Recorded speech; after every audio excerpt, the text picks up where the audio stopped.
Logan Paul has just been called out yet again, this time in a new video by Chris Broad. Now, we have talked about Chris before when he went on a rant about Mr. Beast along with C-Dog VA. Here's a quick recap of what he said. Thing where he rented out the theater to eat his Lunchables and watch the Talk Tour podcast. What a f***ing idiot. I mean, anyone that thinks Mr. Beast is about anything other than making himself the richest YouTuber in the world has missed something. I've met his manager, who's nice enough, but they were very much like, how can you make us more money? And I was like, I mean, I like to make videos that are fun and educational. I'm like, yeah, but money. He teamed up with Logan Paul, the biggest, can I say the C word? Yeah.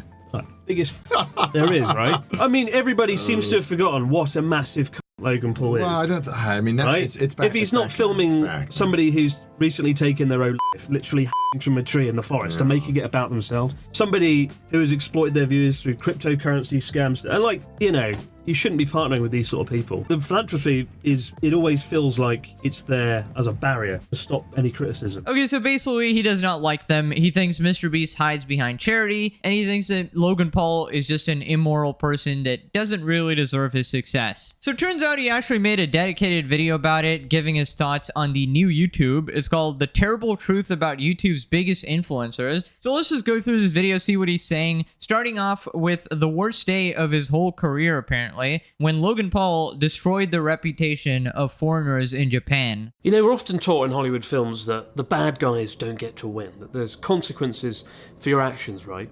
But the older you get, the more you realise that simply isn't the case. I can pinpoint the worst moment of my whole career without hesitation, the absolute low point of it all. 6 years ago, on a cold winter's morning, a Japanese news crew turned up to my apartment from the biggest morning news show in the country called Mezamashi Terebi. I'd been contacted because something awful had happened, and I'd been asked to explain why. One of the world's biggest YouTubers at the time had turned up and done some really messed up things, from throwing Pokemon balls at police officers and terrorising the public, to going into a forest and filming something so horrific I can't even explain what it is, because it would instantly have this video blacklisted. Well, you never stand next to a dead guy?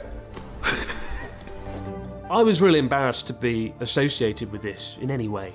But as a foreign YouTuber in Japan, I was the closest thing the TV show had to the guy in question, right? And I had to sit and explain to several million people why a foreign YouTuber would so brazenly exploit the dead for views.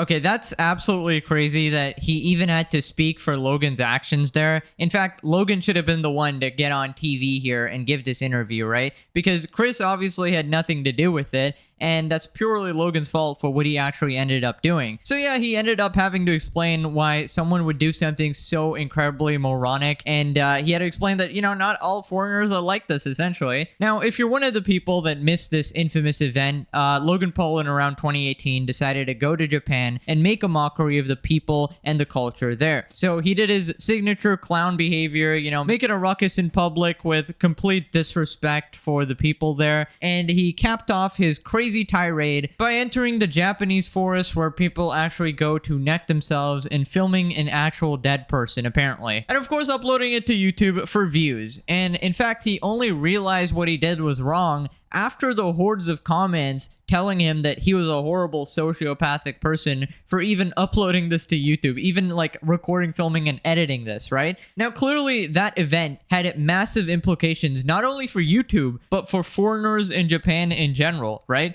With many people there now associating foreigners with general mischief and disrespect to their culture, right? And that is obviously really bad when you have genuine people like Chris out there who actually want to do actual good and, you know, create some good content. Having to explain that, what do you even say, you know? And in a normal world, what that guy did would have been a career-ending move. I've made a severe and continuous lapse in my judgment.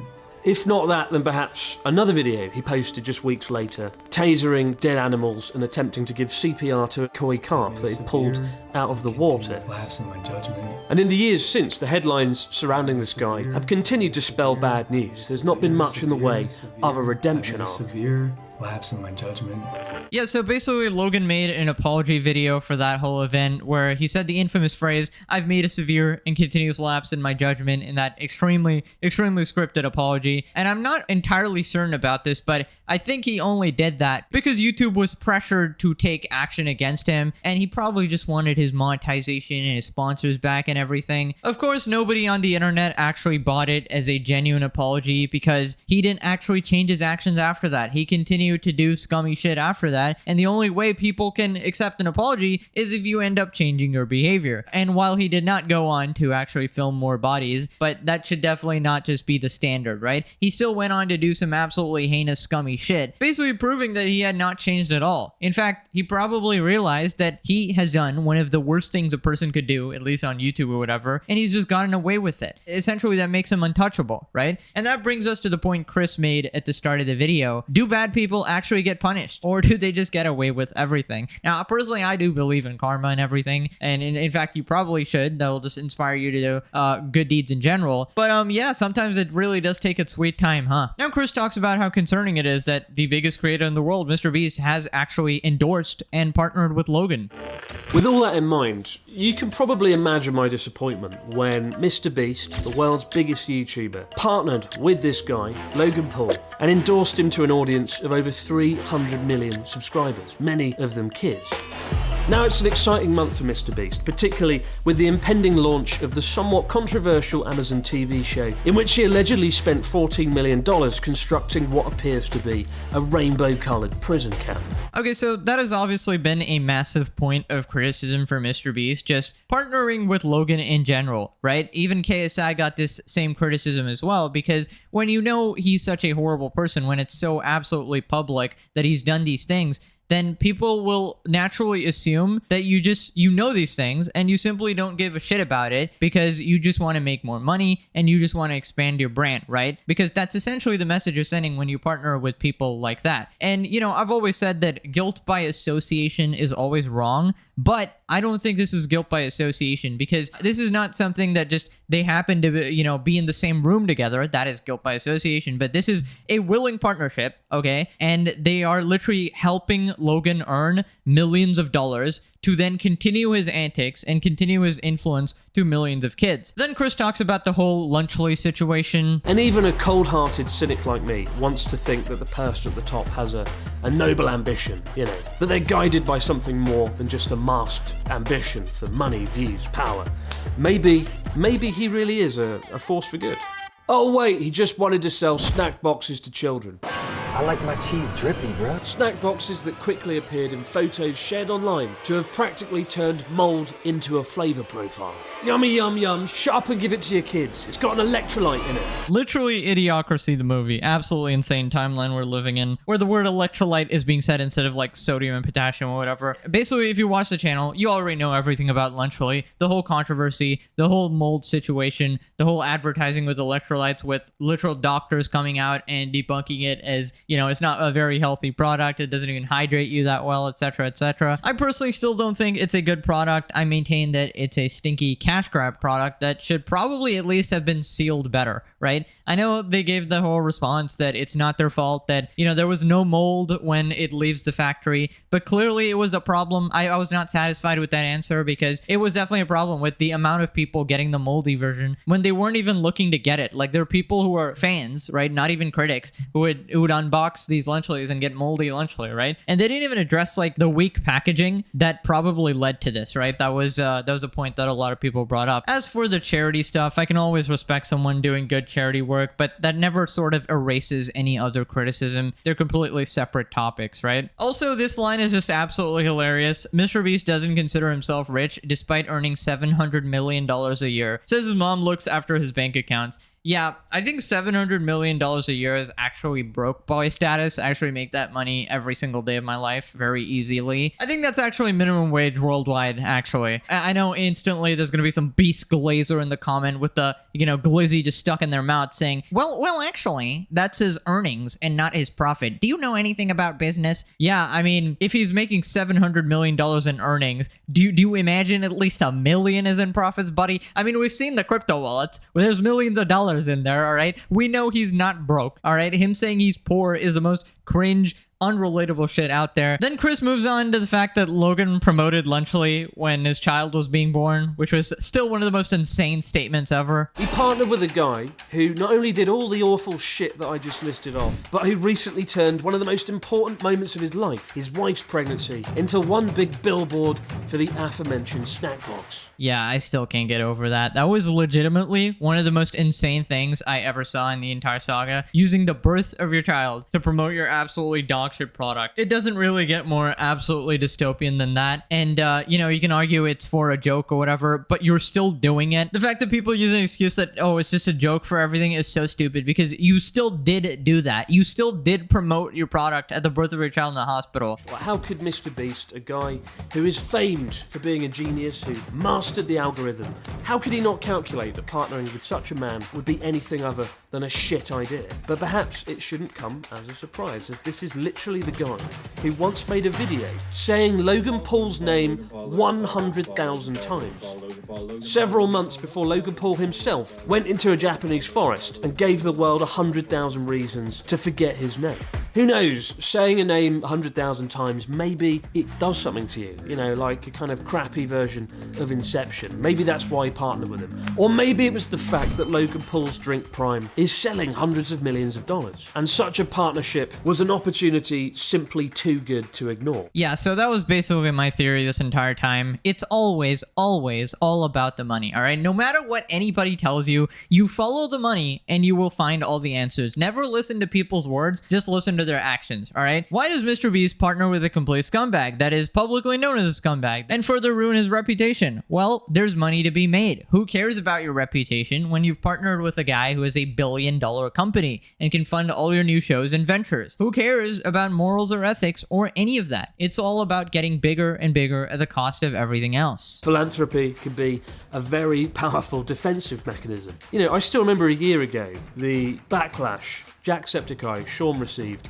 after he famously said that Mr. Beast was ruining YouTube and that YouTube became more about money than it did about having fun. Yeah, so essentially people thought that Jack was jealous of Mr. Beast or something, but honestly he was just concerned about the corporatization of YouTube and just everything becoming all about views rather than, you know, having fun with their content and stuff like that. And, you know, you might disagree with his opinion. Maybe you actually like the corporate version, but he obviously comes from the era of unedited, like basically unedited gaming videos, and you post a bunch of, and you really connect with your audience. You have a really like personal relationship with them. Even now, I think you uploaded like a mental health video as well, which you'd never really see on Mr. Beast's channel or anything like that. You know, they're just on two different corners of YouTube, so I find it understandable why he said that, right? Then Chris talks about the time Mr. Beast got arrested. But like clockwork, Mr. Beast called him out in a now deleted and somewhat childish outburst, saying, "So I ruined YouTube because I didn't buy a mansion and a sports car. I inspired kids to help people."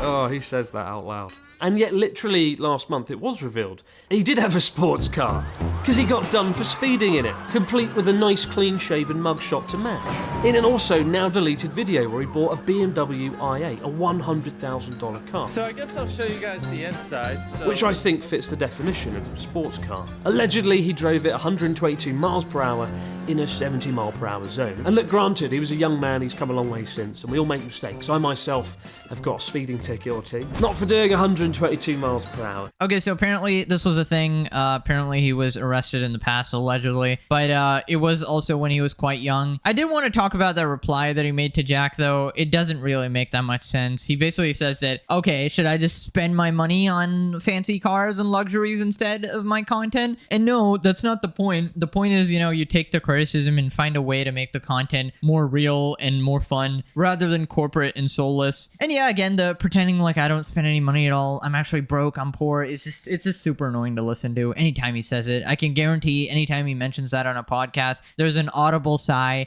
from every viewer watching, and probably even in the mind of the interviewer. Right there, it was the story of how Mr. Beast kind of sees himself. And as somebody who did charity fundraising myself this year, you know, cycling for 2 weeks, raising $1 million, I think it's great that you can use charity as a sort of shield. The next time somebody criticises me or my videos or anything about me, my hair, I could be like, "F you, I cycled on a bicycle for 2 weeks, I raised $1 million for charity, I inspired kids."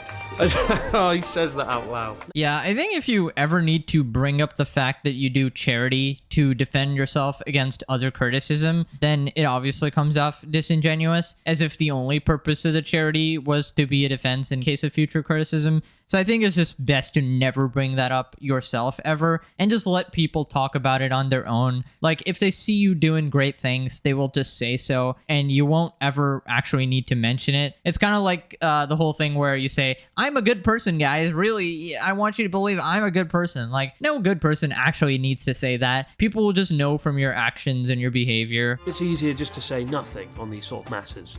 Keep your head down, like most people. Even doing this video now, very stupid of me. This video will open myself up to more scrutiny than I would have otherwise had. I had a few people sort of distance themselves from me, which is fair enough. He's a powerful guy, old Mr. Beast, and entire companies are built around him. You know, people don't want to burn that bridge. Yeah, I've actually learned this after going through this whole drama, honestly. A lot of people will just honestly suck up to the big guy. And I understand this is a big guy, right? And, you know, he has the power to change your life or whatever. But I've never actually thought of it that way, because I've always sort of been satisfied with what I got or whatever. But it really does seem that everyone is just looking out for themselves. And, you know, I don't blame them too much. You know, in an alternate world, I can imagine whatever scenario might lead you to sort of betray your own values to, you know, suck up to someone big or whatever. But I always appreciate when someone like Chris is willing to stand up to the big dogs and have a real voice out there as well, which I try to do as well. And, you know, not to say we're small or anything. We both, you know, have millions of followers or whatever. But, you know, compared to Mr. Beast, like, nah, I mean, 300 million is just way more. And of course, that part about, you know, if you dish out any criticism online, you just sort of need to be prepared to have some of that come back at you on the internet. That's just the unspoken rule, right? If you criticize other people are allowed to criticize you, and you can't really do anything about it. But what you can do is accept it, you learn from it, take the lessons, you know, separate it from the noise and the bad faith actors, and then just, you know, learn from the experience and move on. I also witnessed some comments saying the Logan Paul thing was 6 years ago, the Forest incident, it's in the past, we have to forgive, we have to forget, time to move on. And I agree, if somebody shows remorse for their actions and learns from it and moves on, then he should be able to forgive them, even for something perhaps as bad as all the stuff he did in Japan. But type Logan Paul's name in online and the headlines aren't exactly a source of inspiration. Yeah, so the thing about forgiving people is that you have to show your behavior has changed, right? And while Logan did put up a solid facade for a while, and honestly half the internet did sort of go back to his side after a few years passed or whatever, after the fake apology and the whole PR campaign he ran. I remember he was getting so political to get people on his side, and then he ended up voting the opposite now or something. I don't know what the hell he did, but I don't know, slowly your real self slips out, and then you go back to your, you know, what you truly are, right? Now, of course, forgiveness should always have a place on the internet, and you should let people change and grow from their mistakes or whatever. But if they show you that they're the same person time and time again, you know, it gets harder and harder to forgive, I feel like. Then he goes on to talk about a couple other clowns that have showed up, like Johnny Somali. The spiritual successors to Logan Paul, who came to Japan and did some really fucking stupid things. One of them didn't learn from his errors and is now in a South Korean jail. And the other guy, who rode a bullet train without paying, went back home to Cyprus to become a member of parliament in the EU. Yes, it seems Phidias, the man who treated Japanese infrastructure like his personal Disneyland fast pass, is now the Che Guevara of Cyprus. But whether I like it or not, and I definitely don't, this drama crap matters, because when I run into a friend, family, viewer, the first question they always ask is, oh, what do you think about that drama on YouTube? What do you think about Mr. Beast's mouldy lunch? I like my cheese drippy, bro. What do you think about Hawk Tour coin? Give him that hawk. What did you think? Yeah, so as much as people like to pretend that, you know, internet drama has no bearing in real life, it sort of does, you know, because the online world and real life have become pretty linked now. And if everybody is online, that sort of just becomes real life for some people. And, you know, some of the events do translate to real life. Like, for example, if you learn Logan Paul has done all these bad things online, when you see him in real life, you're going to be like, yeah, I don't really like Logan Paul. So that's just transferring there, right? As for the other two scumbags there, I haven't really covered them extensively, but there's plenty of people who have. I think Atozi covers Johnny Somali pretty well, so you can check him out there. But yeah, honestly, I just hope justice is served, because these guys really just inspire a lot of other clowns to do the same bullshit, you know? With Hawk Tour Girl selling her audience an incredible new cryptocurrency that hit a market cap of $500 million, and which crashed shortly thereafter, losing 95% of its value and leaving thousands of her viewers out of pocket. What makes it crazy is how she condensed the 5-year lifespan of a modern influencer into just like 2 or 3 months. Step 1, have a viral moment. Step 2, have a podcast. Step 3, unleash a cryptocurrency, which quickly goes wrong. I never really thought of it like that, but she did actually just speedrun being a horrible influencer.